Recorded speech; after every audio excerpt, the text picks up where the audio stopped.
So today we have discussed how to paraphrase the question, and we pick a example of the task 2. ਆਪਣੇ ਕੋਲ ਇੱਥੇ question ਦਿੱਤਾ ਗਿਆ ਹੈ some people think that ਕੁਝ people ਸੋਚਦੇ ਆ ਕਿ ਅਨਪੇਡ ਕਮਿਊਨਿਟੀ ਵਰਕ ਹੈ ਜਿਹੜਾ ਫ੍ਰੀ ਵਰਕ ਹੈ ਜਿਹੜਾ should be made a compulsory part of high school programme ਬਣਾਉਣਾ ਚਾਹੀਦਾ ਇੱਕ compulsory part high school programme ਦਾ ਫੋਰ ਐਗਜ਼ਾਮਪਲ ਦਿੱਤੇ ਗਏ ਆਪਾਂ ਨੂੰ ਕਿਹੋ ਜਿਹੇ ਚੈਰਿਟੀ ਵਰਕ ਹੋ ਸਕਦਾ ਕੋਈ ਇੰਪਰੂਵਿੰਗ ਦਾ ਨੇਬਰਹੁੱਡ ਹੋ ਸਕਦਾ ਔਰ ਹੈਲਪਿੰਗ ਦਾ ਐਲਡਰਲੀ ਹੋ ਸਕਦਾ। ਸੋ ਇਹ ਆਪਾਂ ਨੂੰ ਐਗਜ਼ਾਮਪਲ ਦਿੱਤੀ ਹੋਈ ਹੈ ਵੀ ਇਹ ਕੁਝ ਕਮਿਊਨਿਟੀ ਵਰਕ ਦੇ ਵਿੱਚ ਆ ਸਕਦਾ ਅਨਪੇਡ ਕਮਿਊਨਿਟੀ ਵਰਕ ਦੇ ਵਿੱਚ ਕਿ ਆਪਾਂ ਨੂੰ ਸਮਝਣ ਥੋੜਾ ਜਿਹਾ ਸੌਖਾ ਹੋਵੇ। To what extent do you agree or disagree, ਕਿਸ ਹੱਦ ਤੱਕ ਤੁਸੀਂ ਐਗਰੀ ਕਰਦੇ ਹੋ ਜਾਂ ਡਿਸਐਗਰੀ ਕਰਦੇ ਹੋ ਇਸ ਨਾਲ। ਆਪਾਂ ਅੱਜ ਕੋਈ ਦੇਖਣਾ ਵੀ ਕਿ ਪੈਰਾਫਰੇਜ਼ਿੰਗ ਆਪਾਂ ਕਿਵੇਂ ਕਰਨੀ ਹੈ। ਪਹਿਲੀ ਗੱਲ ਤਾਂ ਇਹ ਆ ਵੀ ਕੱਲੇ ਵਰਡ ਦੀ ਪੈਰਾਫਰੇਜ਼ਿੰਗ ਆਪਾਂ ਨਹੀਂ ਕਰਨੀ, ਕਿਉਂਕਿ ਅਗਰ ਆਪਾਂ ਪਹਿਲਾਂ ਕੱਲੇ ਵਰਡ ਦੀ ਪੈਰਾਫਰੇਜ਼ਿੰਗ ਕਰਨ ਲੱਗ ਜਾਂਗੇ ਤਾਂ ਐਂਡ ਤੇ ਜਾ ਕੇ ਕੀ ਹੈ ਉਸ ਲਾਈਨ ਦਾ ਜੋ ਹੈ ਮਤਲਬ ਹੈ ਉਹ ਡਿਫਰੈਂਟ ਹੋ ਜਾਂਦਾ ਹੈਗਾ। ਸੋ ਇਸ ਕਰਕੇ ਟਰਾਈ ਕਰੋ ਕਿ ਜਿਹੜੀ ਇੱਕ ਗਰੁੱਪ ਆਫ ਵਰਡਸ ਹੈ ਉਸ ਨੂੰ ਪੈਰਾਫਰੇਜ਼ ਕਰਨ ਦੀ ਕੋਸ਼ਿਸ਼ ਕਰੋ। ਜਿਵੇਂ ਇੱਥੇ ਕੀ ਹੈ, ਸਮ ਪੀਪਲ ਥਿੰਕ ਦੈਟ, ਕੁਝ ਜਿਹੜੇ ਲੋਕ ਆ ਉਹ ਸੋਚਦੇ ਆ, ਇਹਨੂੰ ਆਪਾਂ ਕੀ ਬਣਾਤਾ, ਇਟ ਇਜ਼ ਅਰਜ ਦੈਟ। ਠੀਕ ਹੈ, ਦ ਅਨਪੇਡ ਕਮਿਊਨਿਟੀ ਵਰਕ ਮੀਨਸ ਜੋ ਹੋ ਗਿਆ ਜਿਹੜੇ ਕੰਮ ਦੇ ਆਪਾਂ ਨੂੰ ਪੈਸੇ ਨਹੀਂ ਦਿੱਤੇ ਜਾਂਦੇ, ਤੇ ਇੱਕ ਵੋਲੰਟਰੀ ਵਰਕ ਜਿਹੜਾ ਆਪਣਾ ਵਰਡ ਹੈਗਾ ਗਾ voluntary work unpaid community work ਦਾ ਸਿਨੋਨਿਮ ਹੈਗਾ। ਸ਼ੁੱਡ ਬੀ ਮੇਡ ਸੇਮ ਆਪਾਂ ਰੱਖਤਾ, ਮੇਡ ਆ ਕੰਪਲਸਰੀ ਪਾਰਟ ਨੂੰ ਆਪਾਂ ਕਰਤਾ, ਕੰਪਲਸਰੀ ਪਾਰਟ ਨੂੰ ਬਣਾਤਾ ਆਪਾਂ ਅਨਨੈਸੈਸਰੀ ਕੰਪੋਨੈਂਟ। ਠੀਕ ਹੈ, ਤੇ ਹਾਈ ਸਕੂਲ ਪ੍ਰੋਗਰਾਮ ਨੂੰ ਆਪਾਂ ਬਣਾਤਾ ਹਾਈ ਸਕੂਲ ਕਰਿਕੂਲਮ ਜਾਂ ਸਿਲੇਬਸ। ਓਕੇ, ਇੱਕ ਤਾਂ ਤਰੀਕਾ ਇਹ ਹੋ ਗਿਆ ਕਿ ਆਪਾਂ ਜਿਹੜੇ ਵਰਡ ਹੈ ਗਰੁੱਪ ਆਫ ਵਰਡ ਨੂੰ ਆਪਾਂ ਸਿਨੋਨਿਮ ਦੇ ਕੇ ਤੇ ਉਹਨੂੰ ਆਪਾਂ ਪੈਰਾਫਰੇਜ਼ਿੰਗ ਕਰਤੀ। ਠੀਕ ਹੈ, ਦੂਸਰਾ ਤਰੀਕਾ ਕੀ ਹੈ ਕਿ ਸਾਰੀ ਲਾਈਨ ਨੂੰ ਸਾਈਡ ਲਾਈਨ ਦਾ ਆਪਾਂ ਮਤਲਬ ਸਮਝਿਆ ਤੇ ਉਸ ਤੋਂ ਬਾਅਦ ਉਸ ਨੂੰ ਪੈਰਾਫਰੇਜ਼ਿੰਗ ਕਰਕੇ ਆਪਦੀ ਵਰਡਿੰਗ ਦੇ ਵਿੱਚ ਉਹਨੂੰ ਲਿਖਤਾ। ਇੱਥੇ ਕੀ ਹੈ, ਇਟ ਇਜ਼ ਸੁਜੈਸਟਡ ਦੈਟ, ਇੱਕ ਸੁਝਾਅ ਦਿੱਤਾ ਗਿਆ ਹੈਗਾ, high school student should be involved, high school students ਆ ਜਿਹੜੇ ਉਹਨੂੰ ਇਨਵੋਲਵ ਕਰਨਾ ਚਾਹੀਦਾ ਇਨ ਵੋਲੰਟਰੀ ਵਰਕ ਦੇ ਵਿੱਚ as a mandatory part of school curriculum ਜਾਂ ਸਬਜੈਕਟ। ਠੀਕ ਹੈ, ਇੱਕ ਜ਼ਰੂਰੀ ਪਾਰਟ ਬਣਾਉਣਾ ਚਾਹੀਦਾ ਬਿਕੋਜ਼ ਕਿ ਉਹ ਜ਼ਰੂਰੀ ਪਾਰਟ ਹੈ ਸਕੂਲ ਕਰਿਕੂਲਮ ਦਾ ਤੇ ਸਿਲੇਬਸ। ਠੀਕ ਹੈ, ਉਸ ਤੋਂ ਬਾਅਦ ਆਪਾਂ ਨੈਕਸਟ ਲਾਈਨ ਲਿਖਣੀ ਹੁੰਦੀ ਹੈਗੀ, ਇਨ ਮਾਈ ਓਪੀਨੀਅਨ, ਮੇਰੇ ਓਪੀਨੀਅਨ ਦੇ ਵਿੱਚ sending young students to community is a good idea। ਆਪਾਂ ਇਹ ਕਹਿਣ ਦਾ ਤਰੀਕਾ ਹੈ ਕਿ ਆਪਾਂ ਐਗਰੀ ਕਰਦੇ ਹਾਂ ਇਹਦੇ ਨਾਲ ਐਗਰੀ ਕਰ ਰਹੇ ਹਾਂ ਤਾਂ ਆਪਣਾ ਕਹਿਣ ਦਾ ਤਰੀਕਾ ਜਿਹੜਾ ਉਹ ਵੀ ਡਿਫਰੈਂਟ ਵੇ ਦੇ ਨਾਲ ਹੋ ਸਕਦਾ ਹੈਗਾ। ਇੱਕ ਵੇ ਤਾਂ ਇਹ ਹੋ ਗਿਆ ਕਹਿੰਦਾ ਇਨ ਮਾਈ ਓਪੀਨੀਅਨ, ਮੇਰੇ ਓਪੀਨੀਅਨ ਦੇ ਵਿੱਚ ਸੈਂਡਿੰਗ ਯੰਗ ਸਟੂਡੈਂਟਸ ਨੂੰ ਟੂ ਵਰਕ ਇਨ ਕਮਿਊਨਿਟੀ ਦੇ ਵਿੱਚ ਭੇਜਣਾ is a good idea, ਇੱਕ ਚੰਗਾ idea as it has more benefits, ਜਾਂ ਲਿਖ ਲਓ numerous benefits ਜਾਂ a lot of benefits, ਕਿਉਂਕਿ ਇਹਦੇ ਜਿਹੜੇ benefits ਆ ਬਹੁਤ ਜ਼ਿਆਦਾ ਹੈ। ਕਈ ਵਾਰੀ ਕੀ ਹੁੰਦਾ ਸਟੂਡੈਂਟਸ ਦੋਨੋਂ ਪਾਰਟਸ ਨੂੰ ਲਿਖਦੇ ਨੇ, ਬੈਨੀਫਿਟਸ ਨੂੰ ਵੀ ਲਿਖਦੇ ਨੇ ਤੇ ਉਹਦੇ ਡਰਾਬੈਕਸ ਨੂੰ ਵੀ ਲਿਖਦੇ ਨੇ। ਤਾਂ ਉੱਥੇ ਆਪਾਂ ਕੀ ਲਿਖਣਾ ਹੈਗਾ, ਇਸ ਬੈਨੀਫਿਟ ਤੱਕ ਆਪਾਂ ਉਦੋਂ ਲਿਖਣਾ ਹੈਗਾ ਜਦੋਂ ਆਪਾਂ ਕੰਪਲੀਟਲੀ ਐਗਰੀ ਕਰ ਰਹੇ ਹਾਂ ਐਂਡ ਆਪਾਂ ਆਪਣੇ ਅਪਕਮਿੰਗ ਪੈਰਾਗ੍ਰਾਫs ਦੇ ਵਿੱਚ ਕੋਈ ਵੀ ਡਰਾਬੈਕਸ ਉਹਦੀ ਨਹੀਂ ਦੇਣੀ। ਆਪਾਂ ਦੋਨੇ ਪੈਰੇ ਜਿਹੜੇ ਆਪਣੇ ਬੋਡੀ ਪੈਰਾਗ੍ਰਾਫ ਹੁੰਦੇ ਆ ਉਹਦੇ ਵਿੱਚ ਦੋਨਾਂ ਪੈਰਿਆਂ ਦੇ ਵਿੱਚ ਆਪਾਂ ਇਕੱਲੇ ਬੈਨੀਫਿਟਸ ਹੀ ਲਿਖਣੇ ਆ।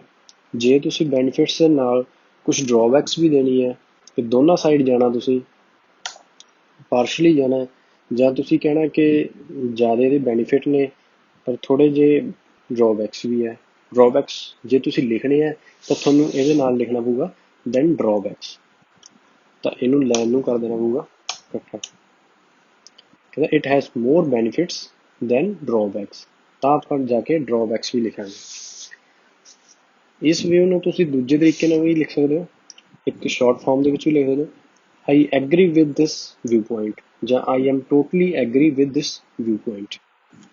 ਉਸ ਤੋਂ ਬਾਅਦ ਹੋਰ ਕਿਵੇਂ ਲਿਖ ਸਕਦੇ ਹੋ, while this can have some drawbacks, ਠੀਕ ਹੈ, ਜਦ ਕਿ ਇਹਦੇ ਕੁਝ drawbacks ਵੀ ਨੇ, I believe that, ਮੈਂ believe ਕਰਦਾ, these will be outweighed by the benefits ਨਾਲ ਇਹਦਾ ਭਾਰ ਵੱਧ ਜੂਗਾ। ਬੈਨੀਫਿਟਸ ਦਾ ਜਿਹੜਾ ਮੀਨਸ ਜਿਹੜਾ ਬੈਨੀਫਿਟ ਵਾਲਾ ਜਿਹੜਾ ਭਾਰ ਆ ਉਹ ਵੱਧਦਾ। And therefore I agree with this proposal, ਮੈਂ ਇਸ ਪ੍ਰਪੋਜ਼ਲ ਦੇ ਨਾਲ ਐਗਰੀ ਕਰਦਾ। ਠੀਕ ਹੈ, ਆਪਾਂ ਇੱਕ ਐਗਜ਼ਾਮਪਲ ਦੇਖ ਲੈਂਦੇ ਹਾਂ।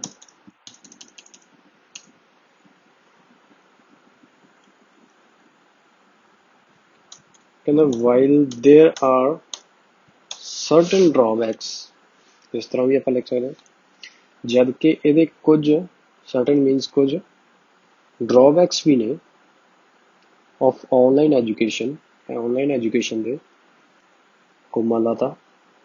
ਉਸ ਤੋਂ ਬਾਅਦ ਆਈ ਬਿਲੀਵ these, ਆਈ ਛੋਟੀ ਆਊਗੀ, I believe these are far outweighed by the benefits, ਇਹਦੇ ਕੀ ਜ਼ਿਆਦਾ ਕੀ ਹੈ ਬੈਨੀਫਿਟਸ ਨੇ।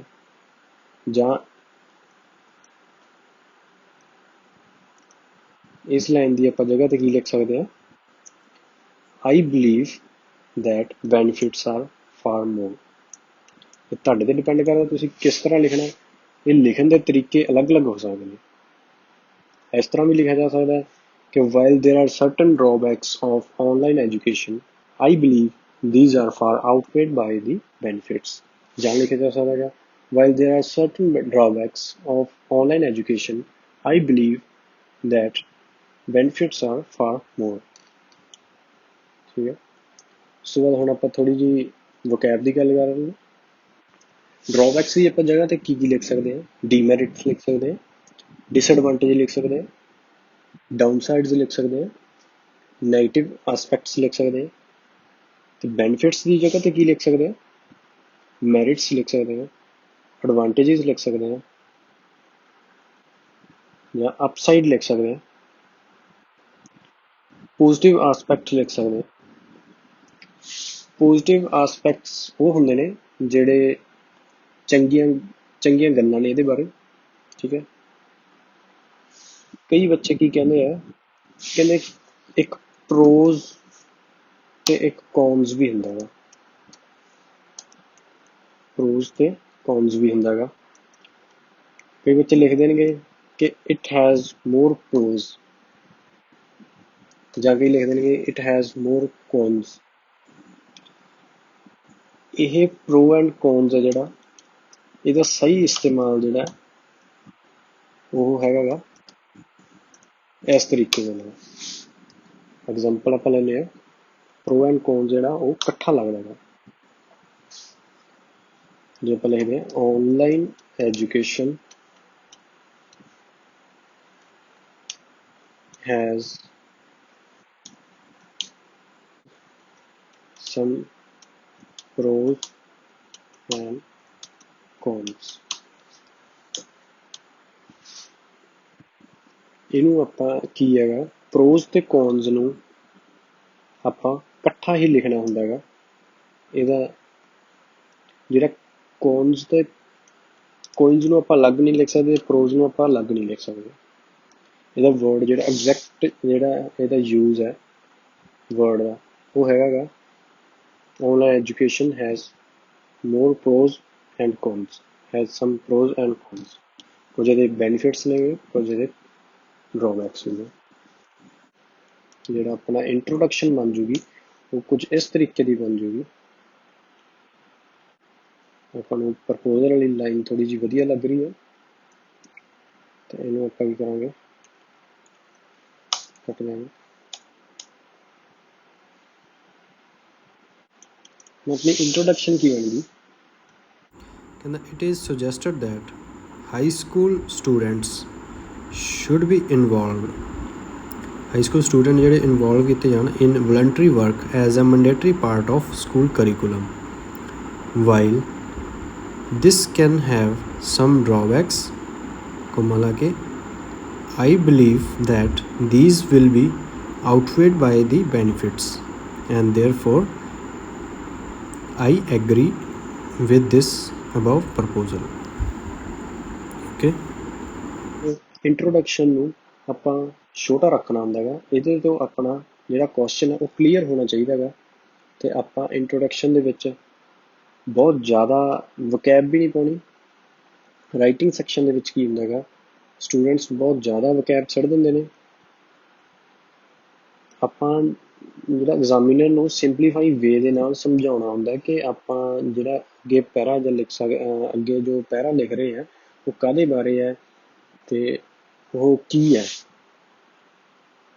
ਸਟੂਡੈਂਟਸ ਕੀ ਕਰਦੇ ਆ ਕਿ ਵਕੈਬ ਦੇ ਜਿੰਨੇ ਵਰਡ ਪਤਾ ਹੁੰਦਾ ਫਿੱਟ ਕਰੀ ਜਾਂਦੇ ਆ, ਵਕੈਬ ਤੇ ਵਰਡਸ ਨੂੰ ਫਿੱਟ ਕਰਨ ਵਾਸਤੇ ਉਹ ਲਾਈਨਾਂ ਬਣਾ ਦਿੰਦੇ ਆ, ਪਰ ਜਿਹੜੇ ਕੀ ਹੈ ਆਪਾਂ ਐਗਜ਼ਾਮੀਨਰ ਵਾਸਤੇ ਇੱਕ ਰਾਈਟਿੰਗ ਲਿਖਣੀ ਹੁੰਦੀ ਹੈ, ਆਪਾਂ ਉਹਦੇ ਵਾਸਤੇ ਰੀਡਿੰਗ ਦਾ ਪੇਪਰ ਸੈੱਟ ਨਹੀਂ ਕਰਨਾ ਹੁੰਦਾ ਕਿ ਵੀ ਚੱਕ ਆਪਦੀ ਡਿਕਸ਼ਨਰੀ ਤੇ ਲੱਭੀ ਚੱਲ, ਉਹ ਕੰਮ ਨਹੀਂ ਆਪਾਂ ਕਰਨਾ। ਆਪਾਂ ਸਿੰਪਲੀਫਾਈ ਵੇ ਦੇ ਨਾਲ, ਤੇ ਜਿੰਨੇ ਆਪਾਂ ਨੂੰ ਵਕੈਬ ਦਾ ਮੀਨਸ ਇਹ ਨਹੀਂ ਹੁੰਦਾ ਕਿ ਔਖੇ ਵਰਡਸ ਲਿਖਣੇ ਆ, ਕੰਪਲਸਰੀ ਨੂੰ ਆਪਾਂ ਮੈਂਡੇਟਰੀ ਲਿਖਤਾ, ਇਹ ਵਕੈਬ ਹੋ ਗਈ, ਠੀਕ ਹੈ।